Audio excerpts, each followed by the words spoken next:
እንዴት ናችሁ? በዛሬ ቪዲዮአችን እህት የምትወደው በጣም የሚጣፍጥ የቋንጣ ፍርፍር ነው የምንሰራው። ቻናላችን አዲስ ከሆናችሁ ሰብስክራይብ በማድረግ ቤተሰብ ሁኑ። አሁን ወደ ስራችን። በመጀመሪያ ሽንኩርቴን በዘይት ነው የምጠብሰው። ቀላል ቁርስ ስለምፈልግ ፈጠን አድርጌ በቀላሉ ነው የምሰራው። ሽንኩርቴ እስኪቁላላ ድረስ ቲማቲሜን እከትፋለሁ።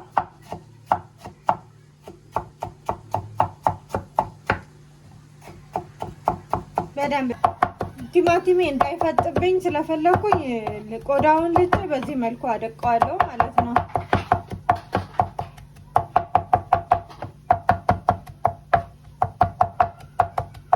አሁን ቲማቲሜ ጨምሬያለሁ። ከሽንኩርቱ ጋር በደንብ ነው የምጠብሰው።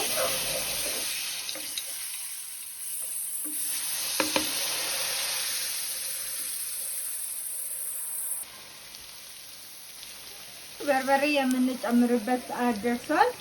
በርበሬ እንዳለኝ እንግዲህ ታውቃላችሁ። በጣም ነው የሚያምረው ቅላቱ። ኦ ማይ ጋድ። እንግዲህ የምትፈልጉ ሰዎች በውስጥ መስመር አናግሩን። በርበሬያችንን በዚህ መልኩ በደንብ ነው የምናጥላለው። ትንሽ ውሃ ጠብ እያለን እንዳያርብን።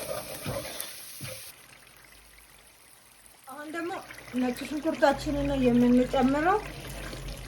ሽታውን በቪዲዮ ብታሸቱት በስመ አብ ምርጥ ነው።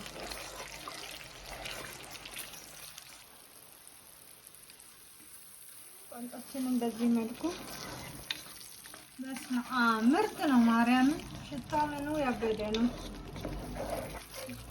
እህቴ እንደዚህ ችክን ያለ ፍርፍር ነው በጣም የምትወደው። እንደምትወደው እርግጠኛ ነኝ።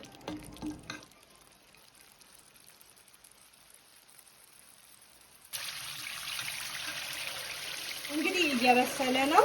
አሁን ጨው ነው የማደርገው። በስመ አብ ዋው ነው።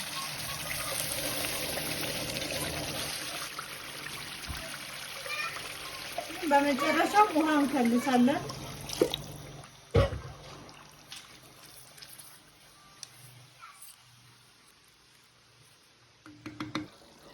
ድርቆሻችን ቋንጣ ፍርፍር ያለ ድርቆሽ ስለማይሆን ድርቆሻችን አዘጋጅቻለሁ።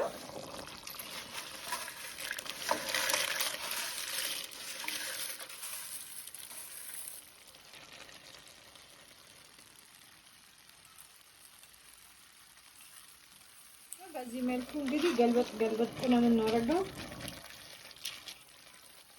ካነሰው እያየን ነው ድርቆሻችንን የምንጨምረው።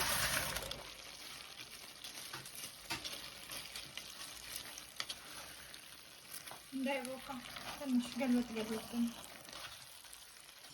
ያው እንግዲህ ቁርሳችን በዚህ መልኩ ያማረ ሆኖ ደርሷል ማለት ነው።